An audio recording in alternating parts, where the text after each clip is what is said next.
Varen did not expect to see a ghost at the summit. The great hall of Thornwall Keep was built for intimidation, and it served its purpose well. Pillars of blackened stone rose like the ribs of some ancient beast. Banners hung from the rafters in heavy folds, crimson and gold and deep forest green, each one marking a different territory, a different alpha who had answered the call for a continental truce. 3 years of border skirmishes and broken supply lines had finally dragged every major pack to the negotiating table, and the air in the hall carried the weight of old grudges and fragile diplomacy. Varen stood near the far wall with Hadric at his shoulder. His beta was speaking in low tones about seating arrangements and which delegations had arrived hostile, but Varen was only half listening. His attention swept the room on instinct, cataloging threats the way he always did. He noted the Ashgrove wolves near the eastern entrance, the Dunmara contingent clustered around the wine table with calculated casualness, the tense silence between the Velmore and Brackish delegations who refused to make eye contact. Then the Crescentfell party entered. He saw the guards first, 8 of them, moving in a tight diamond formation that spoke of precision and serious intent. Then came the advisors, 3 men and 2 women in dark silver finery that caught the torchlight like polished armor. And behind them, walking side by side with the kind of synchronized authority that only true partners possessed, came Alpha Soren of Crescentfell and the woman beside him. Varen's heart stopped. She wore a crown of pale silver woven through dark hair that was longer than he remembered, falling past her shoulders in waves that caught the firelight. A gown the color of a midnight sky skimmed her frame and shimmered like still water under a winter moon. She moved with a composure he did not recognize, a poise that belonged to someone who had been trained to command a room simply by entering it. Her chin was lifted, her spine was straight, her hands rested at her sides with a stillness that radiated control. But her face he would know anywhere, in any crowd, in any lifetime, in any version of the world that existed or could ever exist. Aaron. The name hit him like a fist to the sternum.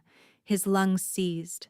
His vision tunneled until there was nothing in the vast crowded hall except her, moving through the sea of delegates with the quiet authority of a woman who had stopped being afraid of anything a long time ago. She was supposed to be gone, vanished, unfindable, swallowed by the world 3 years ago without so much as a word of farewell or a single line of explanation. He had searched for her. He had torn his own kingdom apart looking for her, sent scouts into every territory that would grant them passage and several that would not. He had burned alliances and spent political capital he could not afford, chasing rumors that led nowhere and whispers that dissolved like smoke the moment he reached for them. He had grieved her like she was dead. Some nights, in the darkest hours when the bond ached so badly he could not draw a full breath, he had thought that knowing she was gone forever would have been easier than this endless silence. At least then the not knowing would have had an answer. And here she was, alive, whole, wearing his rival's crown like she had been born to it. Her gaze swept the room with practiced calm, passing over alphas and advisors and dignitaries, as though cataloging them the way he had cataloged threats moments ago. And for one suffocating moment, he thought she might not see him at all, that she might look straight through him the way she would look through a stranger who meant nothing. Then her eyes found his. The contact was a physical blow. 3 years collapsed into nothing. He saw every version of her at once, the woman who had laughed in his arms with her head thrown back and her fingers twisted in his shirt, the woman whose face had gone white and still on the worst night of his life, the woman who had vanished before dawn and left him holding a bracelet that still sat in the drawer of his nightstand because he could not bring himself to move it. She held his gaze. She did not flinch. She did not look away. There was no surprise in her expression, no fury, no warmth. Just a steady, measured acknowledgement, as though he were any other alpha in the room, as though he were no one. Then she turned to Soren and said something quiet that made the rival alpha smile.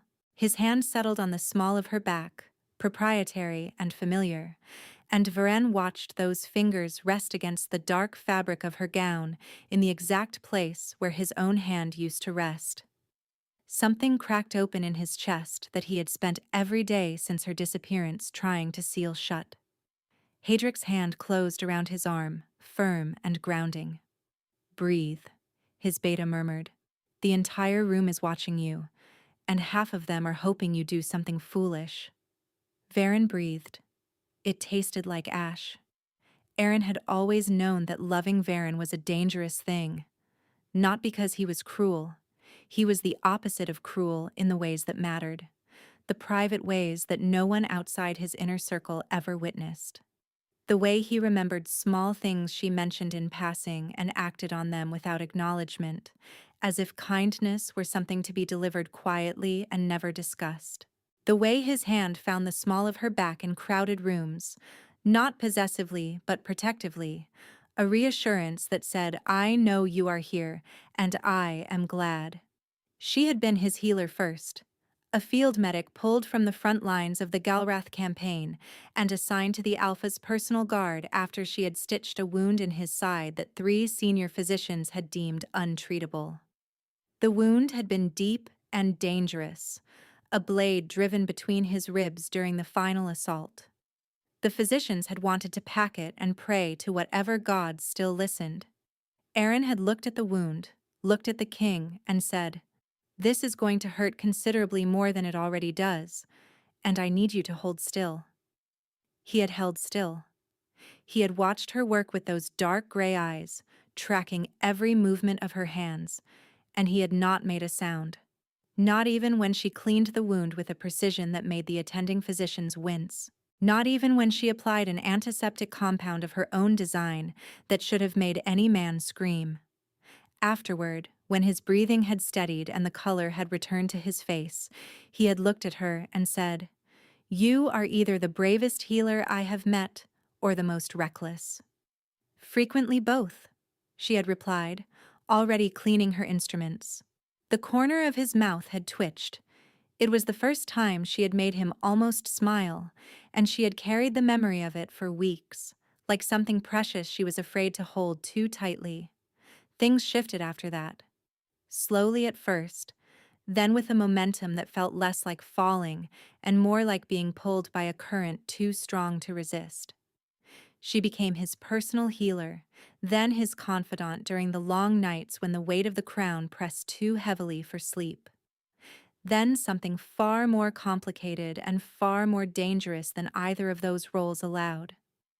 The bond surfaced gradually, a warmth in her chest when he entered a room, an ache behind her ribs when he left, a growing awareness of his heartbeat that seemed to synchronize with her own when they stood close enough to touch, as though their bodies had recognized something their minds had not yet agreed to name. He recognized it before she did. She remembered the night he told her, his voice low and rough in the darkness of his study, his forehead pressed against hers so gently it made her throat close. "You know what this is," he had said. "Yes," she had whispered. "And you know what it means." She had known. A fated bond, the kind that could not be manufactured or forced or dissolved once acknowledged. The kind that, once accepted, became as necessary as air. But he had not claimed her publicly. There were reasons, he said, political ones. The border tensions with Crescent Fell were escalating monthly. The Noble Council was pressuring him to secure a military alliance through a strategic marriage. His position was precarious in ways she could not fully see from outside the council chamber, and he needed time to maneuver through the politics before making their bond official. She had trusted him. She had waited. She had told herself that patience was not the same as powerlessness. The Noble Council's pressure grew relentless through the autumn months. Aaron heard fragments through closed doors and half-finished conversations that stopped dead the moment she entered a room. Counselor Draven, the loudest voice among the traditionalists, and a man who looked at Erin like she was a stain on the king's reputation, had been pushing for a union with the Velmore Alpha's daughter. A woman named Cassia, whose bloodline carried military alliances strong enough to fortify Ironholt's vulnerable southern border. "It is a strategic necessity," she overheard Draven saying one evening through the study door. "The heart wants what it wants, Your Majesty, but a kingdom requires more than sentiment. It requires steel." She waited for Varen's voice, waited for him to refuse, to push back, to say what he had said to her in the dark, that the bond was unbreakable, that nothing would change what they were. She heard only silence. The announcement came on a frost-covered evening in the great hall of Ironholt. Erin had been standing near the back of the room, half hidden behind a stone column, expecting nothing more than a routine address about winter provisions. The hall was full. Nobles, soldiers, servants, all gathered beneath the ironwood beams. Varen stood on the raised platform, his face carved from granite, and spoke the words that ended her world. "For the strength and security of Ironholt, I am honored to announce my formal betrothal to Lady Cassia of Velmore." The hall erupted into applause. Erin did not hear it. The sound was swallowed by a roaring in her ears that drowned out everything except the thudding of her own heart and the sharp, fracturing sensation in her chest where the bond lived. It felt like glass breaking from the inside. He looked at her across the sea of celebrating faces.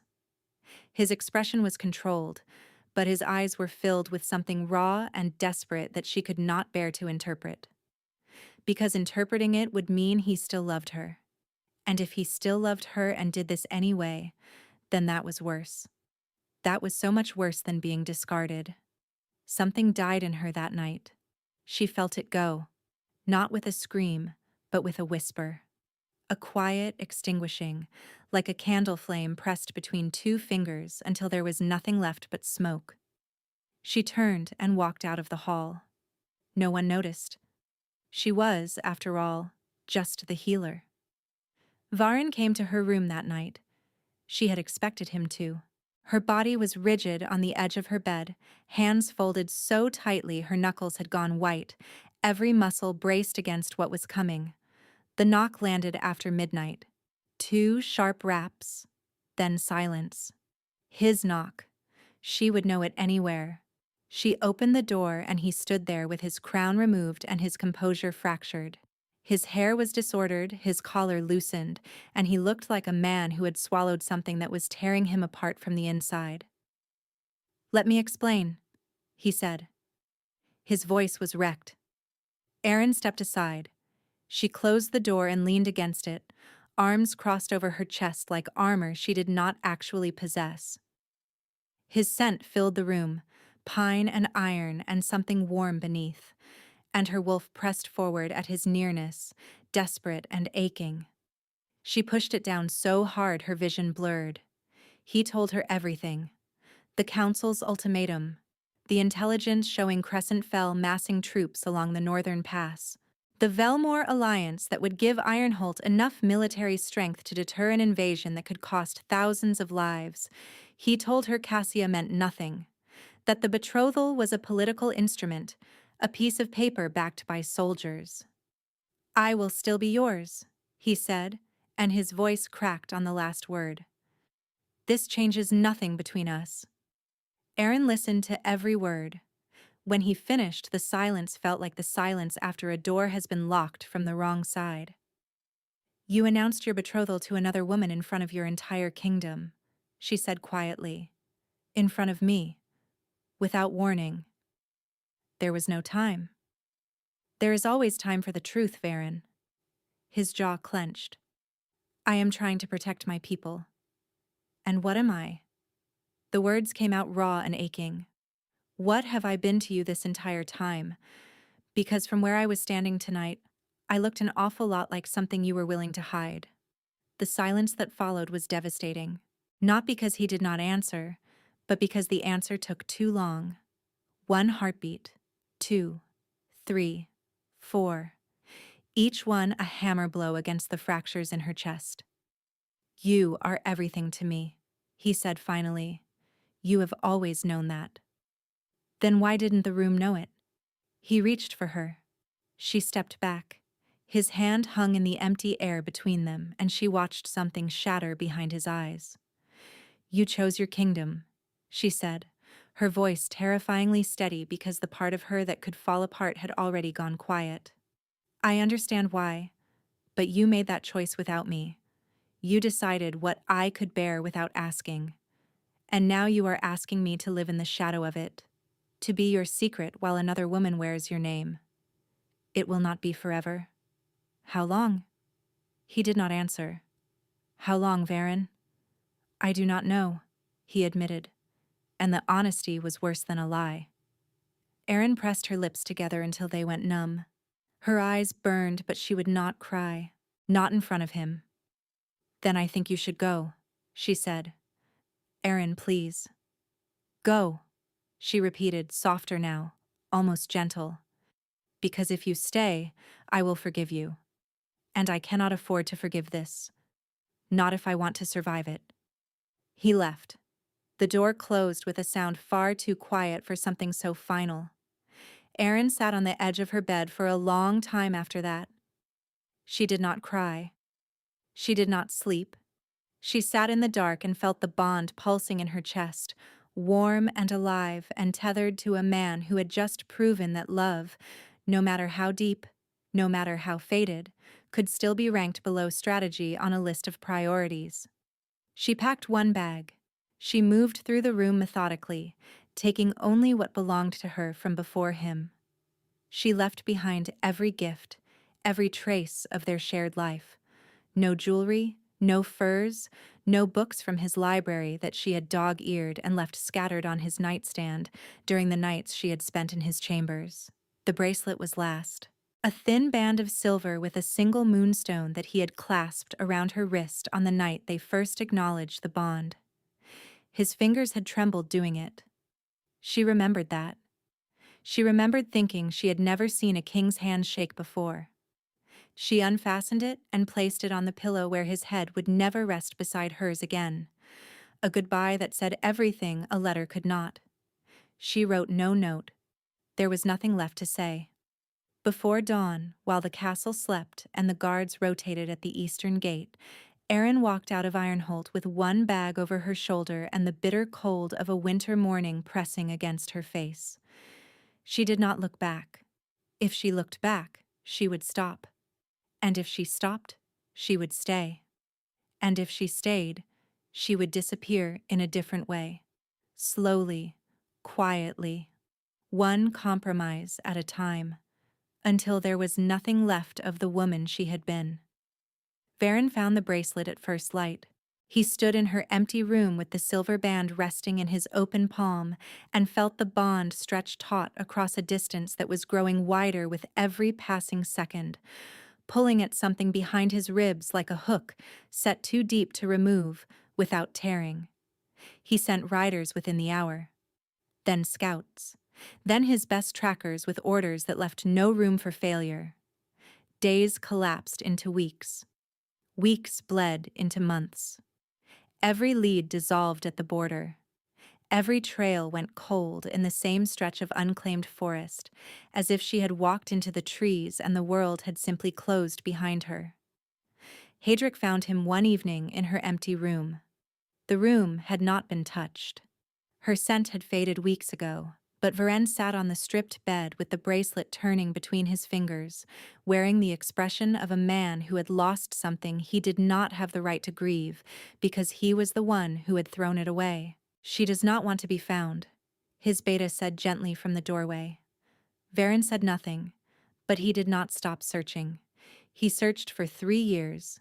He searched until the night he walked into Thornwall Keep and saw her standing beside Alpha Soren of Crescent Fell, with a silver crown in her dark hair and the steady, unreadable gaze of a woman who had buried every version of herself that had ever loved him.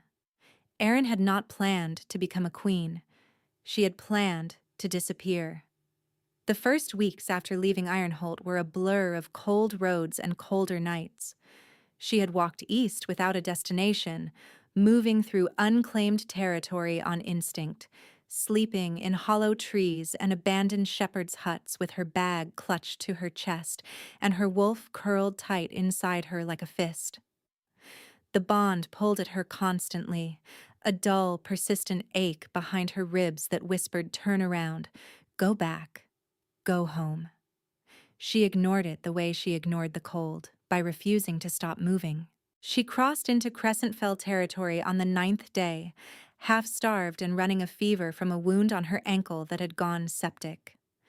She had treated hundreds of infections in other people, but infection in your own body was a different animal entirely, and she had collapsed 2 miles past the border marker in a field of dead winter grass. The Crescent Fell Border Patrol found her before nightfall. They brought her to the nearest outpost, and the outpost physician, a stern woman named Mireth, who reminded Erin painfully of the head healer she had trained under at Ironholt, had taken one look at the ankle and said, "Another hour and I would be removing this foot." Erin had looked up at her from the cot with glassy, fever-bright eyes and said, "Then it is fortunate you are competent." Mireth had smiled. It was a rare thing, apparently, because the guards exchanged startled looks. Recovery took 3 weeks. During that time, Mireth discovered that her patient was not merely a wandering healer, but a field-trained medic with a knowledge of antiseptic compounds that surpassed anything in the Crescent Fell pharmacopoeia. She brought Erin's case to the attention of Alpha Soren. Soren was nothing like Varen. Where Varen was granite and silence and a presence that filled a room like smoke, Soren was deliberate and measured. A man who listened more than he spoke and made decisions with the methodical patience of a chess player who could see 12 moves ahead. He was tall and lean, where Varen was broad, with sharp green eyes that missed nothing and a mouth that smiled more easily than any alpha she had ever met. He visited her in the infirmary on the 4th week, pulled up a chair beside her cot, and said, "I am told you know how to treat blade wounds that my best physicians consider fatal." "Occasionally," Erin had replied. "I am also told you walked out of Ironholt in the middle of winter with nothing but a bag and a fever." She had said nothing to that. Soren had studied her for a long moment. "I will not ask why you left," he said. "That is yours. But I will ask what you intend to do now." She had not known. The honest answer was survive, but that felt too small and too desperate to say aloud to a king. "I intend to be useful," she said instead. Soren's mouth twitched. "Then we have an opening." It started as a position in the Crescent Fell Infirmary. Within 3 months, she had restructured their medical supply chain, introduced field triage protocols adapted from Ironholt's frontline practices, and reduced infection mortality in the border garrisons by nearly half. Soren noticed. He promoted her to chief healer, then to his advisory council, then to the inner circle of strategists who shaped Crescent Fell's foreign policy. She was good at strategy, better than she had any right to be, and it took her months to understand why. She had spent 2 years at Varen's side, listening to him discuss military logistics and political maneuvering in the privacy of his study during the long nights when neither of them could sleep. She had absorbed his thinking without realizing it, the way soil absorbs rain, and now that knowledge surfaced in her own mind as though it had always been there. She understood supply lines and territorial pressure and the mathematics of deterrence, and she understood them not as abstractions, but as lived experience, because she had watched the man she loved choose all of those things over her. The irony was not lost on her. The skills that made her valuable to Soren were skills she had learned from the man who had thrown her away. She shed her old self deliberately, cut her hair, changed her bearing, studied the way Crescent Fell's court operated and learned to navigate its politics with the same precision she had once applied to surgery. She stopped flinching at loud voices. She stopped waiting for permission to speak. She stopped making herself small in rooms full of powerful men, and instead learned to take up exactly as much space as she deserved. Soren proposed the arrangement after 18 months. Not a mating, not a bond, but a political union.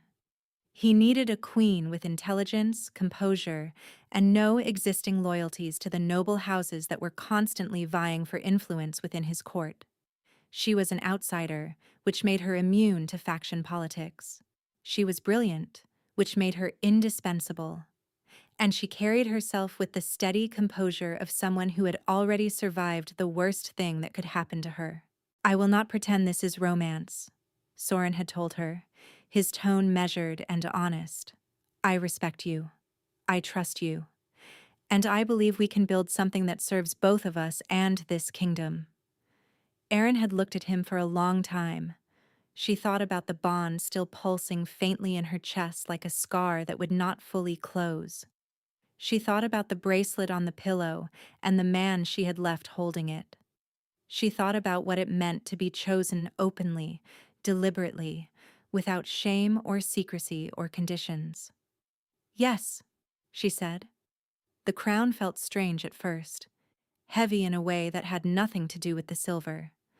But she grew into it the way she grew into everything, through sheer, relentless refusal to be anything less than equal to the task. She learned statecraft. She learned diplomacy. She learned to walk into a room full of hostile alphas and make every single one of them listen. And when the continental tensions reached a breaking point that threatened to drag every territory into open war, it was Erin who proposed the summit at Thornwall Keep, a neutral ground, a final attempt at a treaty before blood was shed. She had known Voren would be there. She had spent every day since leaving Ironholt preparing for the moment she would see him again, building armor out of competence and composure, and the careful, deliberate burial of every memory that could weaken her. She thought she was ready. She was not. The summit's first formal session was held in Thornwall's council chamber, a long, narrow room with a table that stretched from one end to the other like a spine. Delegations sat on either side, arranged by territory, and the air carried the sharp tang of hostility barely held in check. Erin sat beside Soren at the northern end. Her hands were folded on the table, her posture composed, her expression a mask of diplomatic neutrality that had taken years of practice to perfect. She did not look at Varen. She could feel him across the room the way you feel a storm approaching, a pressure change in the air. A hum beneath the skin that made the fine hairs on her arms stand up. The bond was louder than she had expected. 3 years of distance had dulled it to a manageable ache. A phantom limb that throbbed on cold nights but could be ignored during the day. Now, with him 30 feet away, it roared back to life like a fire-fed oxygen after suffocating in a closed room. Her wolf surged forward, straining against every wall she had built, and Erin pressed her hands together harder beneath the table until her knuckles ached. The first session covered territorial boundaries. The second covered trade routes. The third, scheduled for late afternoon, covered military disarmament. And that was the one where everything nearly fell apart. Councillor Draven, who had apparently followed Varen to the summit like a persistent shadow, made a remark about Crescentfell's military buildup that was calculated to provoke.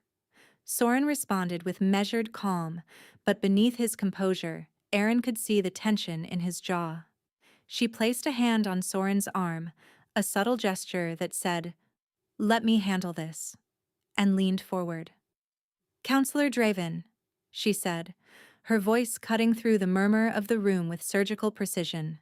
"Crescentfell's defensive posture is a direct response to Ironholt's Velmore alliance, which tripled the military presence on our northern border 3 years ago.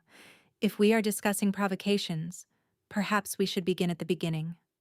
The silence that followed was absolute. She felt Varen's gaze on her like a physical weight. She did not look at him. Draven opened his mouth, then closed it.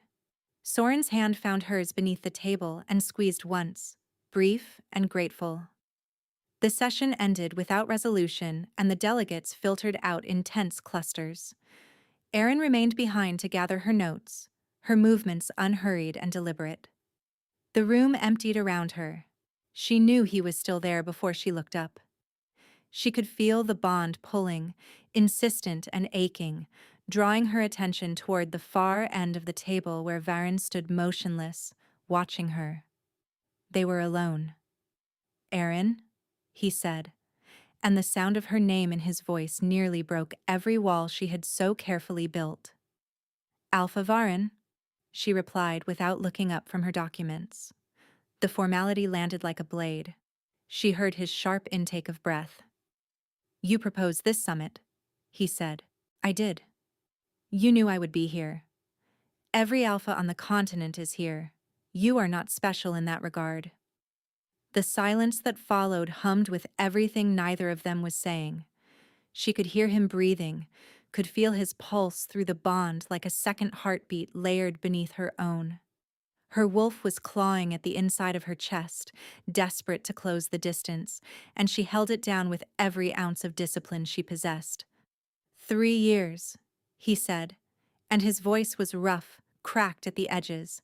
3 years and not a single word. "You received my word," she said quietly. "I left it on the pillow." He flinched. She saw it in her peripheral vision, a micro-movement, barely visible, but she had spent 2 years memorizing every shift in his expression, and she caught it now, the way she would have caught it then. The bracelet was not an explanation. It was not meant to be. It was a goodbye. He moved closer. She could feel the heat of him now, could smell him, pine and iron and that warm undertone that her body recognized before her mind could intervene. Her hands trembled against the papers and she pressed them flat. "Look at me," he said. "Please." She lifted her gaze and met his eyes, and the impact nearly undid her. The same dark gray, the same raw, barely restrained intensity. But there was something new in them now.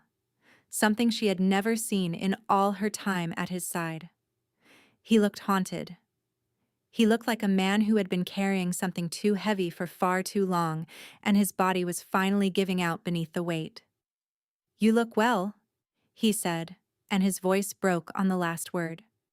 "I am well," she replied evenly. "You are wearing his crown." "I am wearing my crown," Erin corrected. "I earned it." Something shifted in his expression. Pain, yes, but beneath it, something that looked against all expectation like pride. It was there for only a moment before he buried it. "Soren," he started. "Is my husband and my king," Erin finished. "And he is waiting for me." She gathered her papers, rose from the table, and walked past him toward the door. As she passed, close enough that their shoulders nearly touched, the bond flared so violently that her vision whited out for half a second. She stumbled, barely, a hitch in her stride that lasted less than a heartbeat. His hand shot out and caught her elbow. The contact was electric. 3 years of suppressed longing and unresolved grief poured through the point where his skin touched hers, and for one agonizing instant she felt everything. His guilt, his regret, his desperate, suffocating need for her that had not diminished by a single degree. She pulled her arm free. "Do not touch me," she said, her voice perfectly controlled. Only someone who knew her as well as he once did would have heard the tremor buried beneath it. She left the room. She did not turn around. She did not trust herself to. The attack came on the third night of the summit. Erin woke to the sound of steel on stone and the acrid smell of smoke threading through the corridors of Thornwall Keep. She was on her feet before the alarm bells began to ring, pulling on boots with one hand and reaching for the short blade she kept beneath her pillow with the other. Soren was already at the door, his expression grim. "Rogue wolves," he said. "At least 40, possibly more. They breached the eastern wall." The keep erupted into chaos. Delegations scrambled to arm themselves or barricade their chambers. Guards flooded the corridors. In the courtyard below, Erin could hear the sounds of fighting, snarls, and the clash of blades, and the heavy impact of combat echoing off the stone walls. She found herself in the main hall alongside Soren, Varen, Hadric, and a handful of other alphas who had the training and the instinct to move toward danger rather than away from it. The hall had become a makeshift command center, with scouts reporting in through the side entrances and wounded being dragged toward the far wall. There was no time for politics, no time for posturing or old grudges or the suffocating tension that had defined every interaction since the summit began. There was only the immediate primal necessity of survival.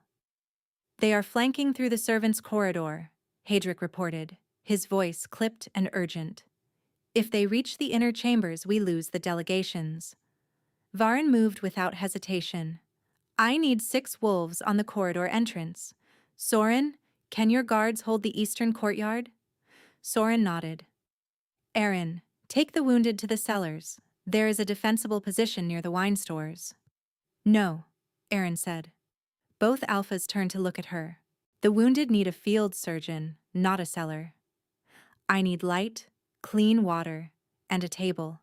The kitchen is closest, and it has all 3.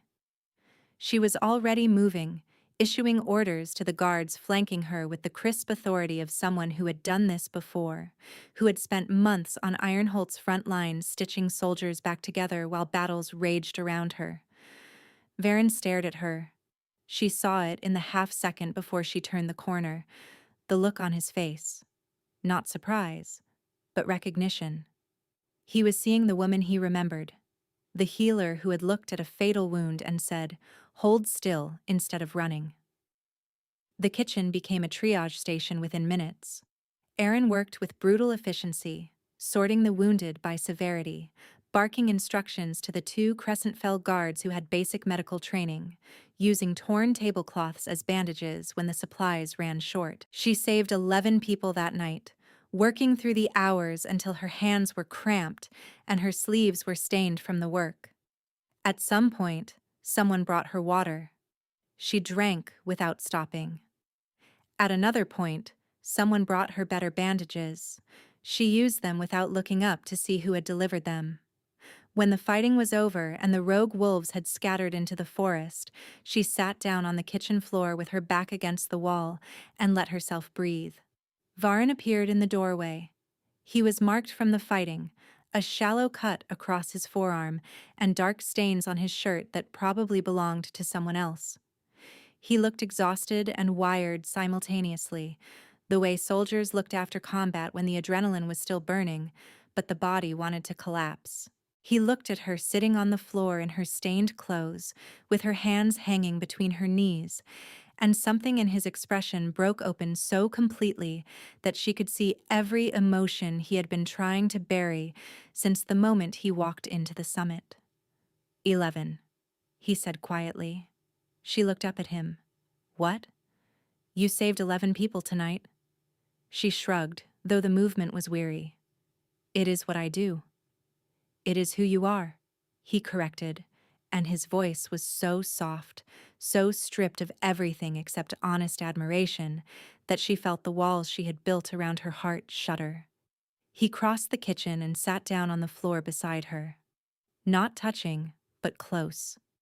Close enough that she could feel his warmth and smell the smoke still clinging to his clothes and the pine underneath, and the achingly familiar scent of him that her wolf recognized the way the lungs recognized air.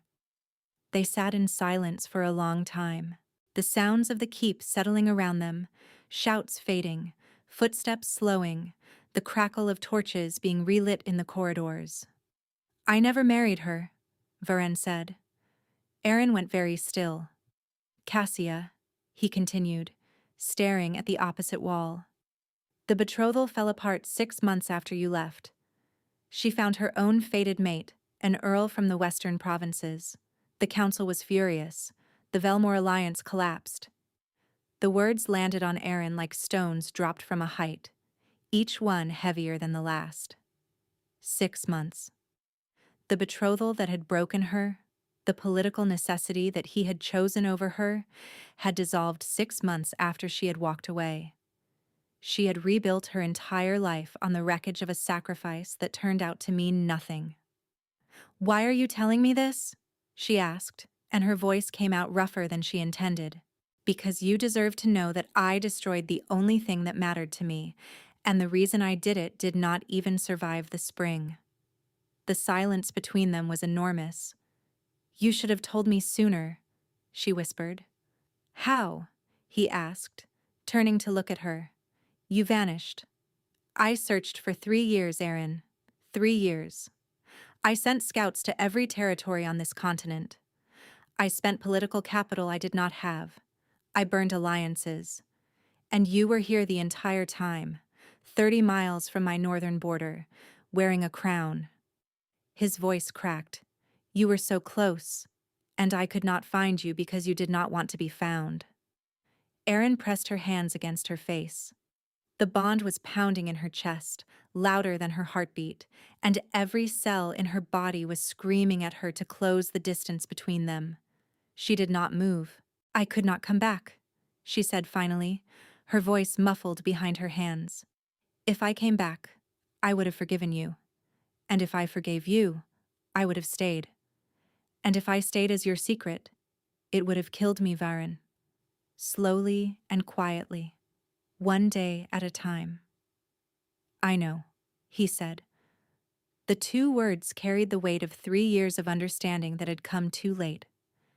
They sat on the kitchen floor, surrounded by the aftermath of violence and the ruins of what they had once been, and neither of them moved, and neither of them spoke. And the bond hummed between them like a wire stretched to breaking. Then footsteps echoed in the corridor, and Soren appeared in the doorway. His gaze moved from Erin on the floor to Varen beside her, taking in the proximity, the tension, the charged silence. His expression did not change, but something flickered in his green eyes. A calculation, an assessment, a quiet understanding that he filed away without comment. "The perimeter is secure," Soren said to Erin. "Are you hurt?" "No," she replied, rising to her feet. "Just tired." Soren extended his hand. She took it, and he pulled her up with the easy familiarity of a man who had been steadying her for 2 years. His arm settled around her shoulders, protective and grounding. Erin did not look back at Varen as they left the kitchen. She did not need to. She could feel his eyes on her like a brand, and through the bond, she could feel something far worse than anger or jealousy. She could feel his heart breaking all over again. Soren found her on the ramparts an hour before dawn. Erin stood with her hands on the cold stone, staring out at the dark tree line where the rogue wolves had disappeared. The wind pulled at her hair and pressed her gown against her body, and she could still smell smoke on the air. She had scrubbed her hands 3 times, and the scent of the night would not leave her skin.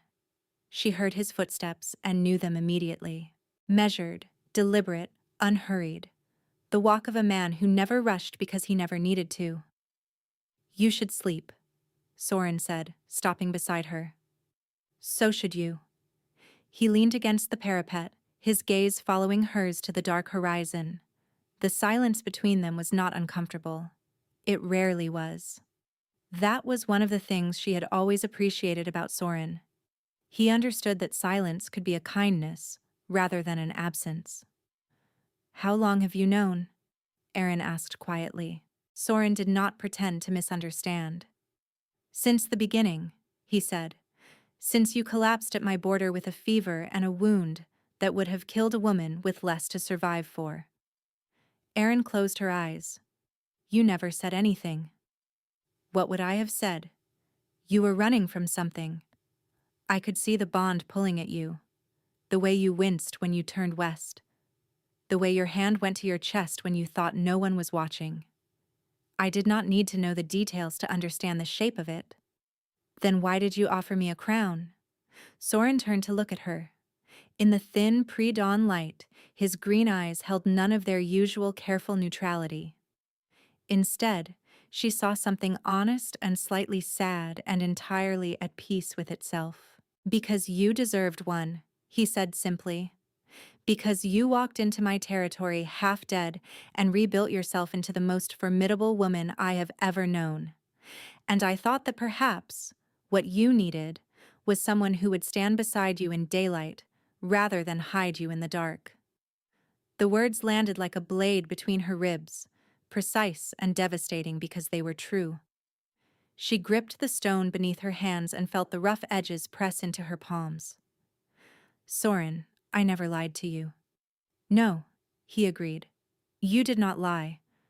But you buried something, and I let you, because I thought time would take care of it. He paused. I was wrong. Some things do not dissolve with time. They just learn to be quieter. She thought about the kitchen floor, about Varin sitting beside her after the battle, telling her that the Cassia betrothal had collapsed 6 months after she left.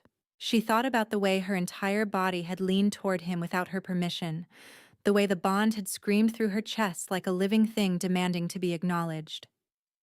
I built something here, Erin said fiercely, her voice cracking. I built a life. I built a purpose. I did not just survive leaving him, I became someone. Does that count for nothing? It counts for everything, Soren said.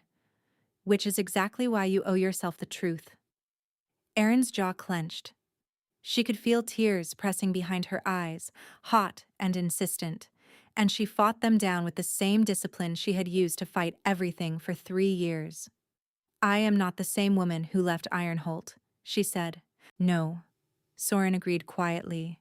You are not. And that is precisely why you can go back. The woman who left was running. The woman standing here is not. Soren. I knew the bond was still there, he continued, his voice steady. I thought it might fade. Some bonds do, when they go unclaimed long enough, and what we built was real, Erin. Not fated, not destined, but real. Built on respect and shared purpose and the kind of trust that comes from choosing someone deliberately. It was real, she whispered. It is real. But it is not enough, Soren said. Not anymore. Erin pressed her lips together until they went numb. She wanted to argue. She wanted to tell him he was wrong, that she had chosen this life, that the bond was a relic of a past she had already buried. But the kitchen floor had stripped her of every defense she had left. Sitting beside Varen in the aftermath of the attack, feeling his grief and regret pour through the bond like water through a cracked dam, she had known with terrible certainty that years of building a new life had not changed the fundamental architecture of her heart. I love you, she said to Soren, and she meant it. Not the way you deserve, but I love you. I know, he replied, and I love you in a way that allows me to do what I am about to do. Erin's breath caught. The treaty will hold regardless of what happens between us, Soren said. I did not bring peace to this continent for personal reasons, and I will not let personal reasons destroy it. The political alliance between Crescentfell and Ironholt can be restructured. You are releasing me, Erin said, the words barely audible. I am giving you the choice I suspect no one has ever given you. Soren corrected gently. Stay with me because you want to, or go to him because you need to. But choose honestly, Erin. For once in your life, choose for yourself, and not for duty. He kissed her forehead, lingering for a moment that felt like a goodbye, and walked away. His footsteps faded down the stone stairs, steady and unhurried, the walk of a man who had made a decision he would not revisit. Erin stood on the ramparts alone and watched the sun rise over the trees. The light caught the silver of her crown, and she reached up and touched it, feeling the weight of it, the meaning of it, everything it represented, everything she had built, everything she had become in the ruins of what she had lost. She thought about the woman who had walked out of Ironholt 3 years ago with one bag and a broken bond and nothing else. That woman had believed she was not worth fighting for. That woman had built armor out of distance and achievement because she thought love that had to be hidden was love that was not real. But Soren had never hidden her. Soren had given her a never hidden her. Soren had given her a crown and a voice, and a place in the daylight. And the fact that she could stand here now, whole and capable and unafraid, was because of him. Leaving him was not an act of desperation. It was not running. It was the hardest, most honest thing she had ever done, because it meant admitting that the life she had built, as good as it was, as real as it was still not the life her soul had chosen. She owed Soren the truth. She owed herself the truth. And the truth was that she had been holding her breath for 3 years, and it was time to exhale. She went to Varen's chambers as the last stars faded from the sky. The door was unlocked. She pushed it open and stepped inside. Varen was sitting on the edge of the bed with his head in his hands. He had not changed from the night's fighting. The cut on his forearm had been left untreated, and the stains on his shirt had dried to a dark brown that looked black in the candlelight. The bracelet, her bracelet, the moonstone one she had left on the pillow 3 years ago, was wrapped around his wrist. He had been wearing it the entire time, beneath his sleeve, against his skin, where no one could see. She had not noticed until now. He looked up when she entered, and the expression on his face was so raw, so unguarded, so completely stripped of every defense that it stopped her in the doorway. "Erin," he said, and her name sounded like a prayer and an apology and a question all at once. She closed the door behind her. "I need to say something, and I need you to listen without interrupting. Can you do that?" He nodded. She crossed the room and stood in front of him, close enough to touch but not touching, and took a breath that felt like it came from the bottom of her lungs. "You broke me," she said. "When you stood on that platform and announced your betrothal without telling me, you broke something in me that took 3 years to repair. And the worst part was not the betrayal itself. The worst part was that I was not surprised." His face contorted, but he held his silence. "I spent my entire life believing I was someone who could be loved quietly, but never claimed openly. Someone worth having in private, but not in public. And when you chose your kingdom over me, you confirmed every fear I had ever carried." Her voice trembled, but she held it steady through sheer force of will. "So I left. Because staying would have meant accepting that I was right about myself, that I was only worth loving in secret." "Erin," he started. "I am not finished." He pressed his lips together. "I built a life without you. A good life. Soren gave me everything you would not. A title, a voice, a place beside him in daylight where everyone could see. He never once asked me to be smaller than I was." She paused, steadying herself. "But the bond did not care about any of that. The bond does not care about crowns or politics, or the sensible choices I made to protect myself. It only knows that you are the other half of something I cannot complete alone." She knelt in front of him, bringing her eyes level with his, and saw tears tracking down his face in the candlelight. "Your turn," she said softly. Varen's hands were shaking. He pressed them against his thighs and spoke with a voice that sounded like it was being dragged across broken glass. "I told myself I was protecting my people," he said. "The Council, the Velmore Alliance, the military threat from Crescent Fell. I told myself it was duty, that a king does not get to choose his heart over his kingdom." He swallowed hard. But that was not the whole truth.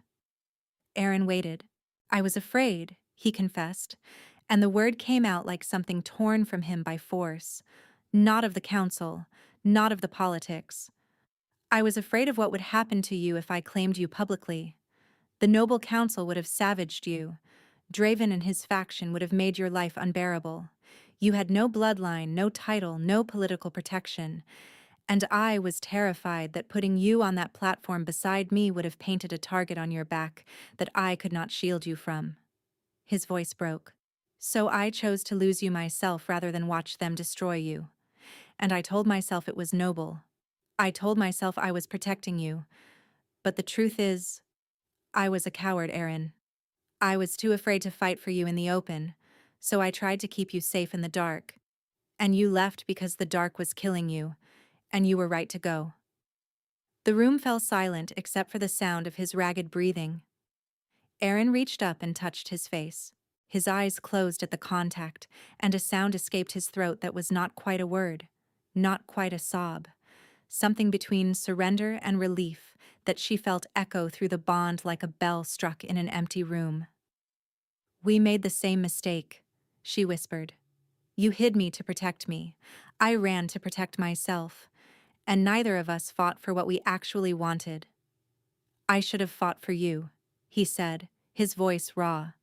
"In front of the council, in front of the kingdom, in front of anyone who dared to say you were not enough. I should have put you beside me and let them try." "Yes," Aaron said, "you should have." "And if I asked you now?" His hand came up to cover hers against his cheek. "If I stood in front of every alpha on this continent and said your name, if I claimed you in the daylight, in front of everyone, with no conditions and no secrets and no shadows." "Is that what you want?" she asked. "It is the only thing I have wanted for 3 years," he said, and his voice shook with the weight of it. "I have carried your bracelet against my skin every single day. I have searched for you in every crowd. I have woken up reaching for you in a bed that has been empty since the night you left. And I am done being afraid, Aaron. I am done choosing anything over you." She kissed him. She leaned forward and pressed her mouth to his, and the bond ignited. 3 years of suppression and distance and careful, deliberate denial dissolved in a single point of contact. The warmth that flooded through her was overwhelming, golden and consuming, filling every hollow place that grief had carved.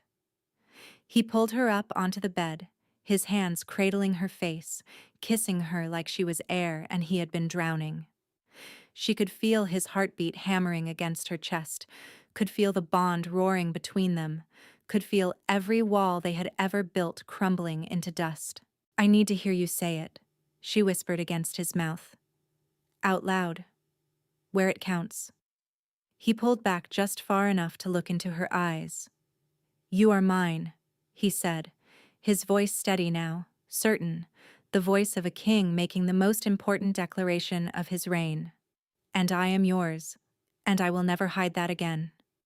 The bond sealed with a warmth that settled into her chest like coming home after a journey so long she had forgotten what home felt like. She felt it lock into place, complete and irrevocable, and she knew that whatever came next, whatever political wreckage they would have to navigate, whatever storms the court would throw at them, this was the foundation. Unshakable, unchosen, theirs. They held each other in the candlelight and let 3 years of grief and distance and longing finally come to rest. The treaty was signed 9 days later. It was not a perfect document. No treaty ever was. But it held, bound together by compromise and exhaustion, and the stubborn refusal of every delegation to let the summit end in failure after bleeding for it. Soren signed with grace. He shook Varen's hand across the table, and whatever passed between the two alphas in that moment was brief and honest and respected by both. Aaron returned the silver crown on the morning the delegations departed. Soren accepted it without ceremony, held it for a moment, and set it on the table between them. "Keep it," he said. "You earned it, and I would like you to remember that you were a queen before you were anyone's mate." She carried those words for the rest of her life. The return to Ironholt was nothing like she had imagined. Varen walked her through the gates in broad daylight, his hand in hers, visible to every guard and servant and noble who happened to be watching. Councillor Draven opened his mouth to object. Varen looked at him once, and the councillor closed it. There was no announcement from a platform, no formal declaration, just Varen, standing beside her in the great hall where he had once spoken the words that broke her, saying simply and clearly, "This is Erin. She is my mate. She is your queen. And anyone who has a problem with that can take it up with me directly." The silence was long. Then Hadric started clapping. Months later, on a frost-covered morning that reminded her of the night she had left, Aaron stood at the window of the chambers she now shared with Varen. His arm was around her waist, his chin resting on her shoulder, his breathing warm against her neck. She was not hidden. She was not a secret. She was standing in the light, exactly where she belonged, beside a man who had learned, painfully and almost too late, that love was only real when you were brave enough to let the whole world see it.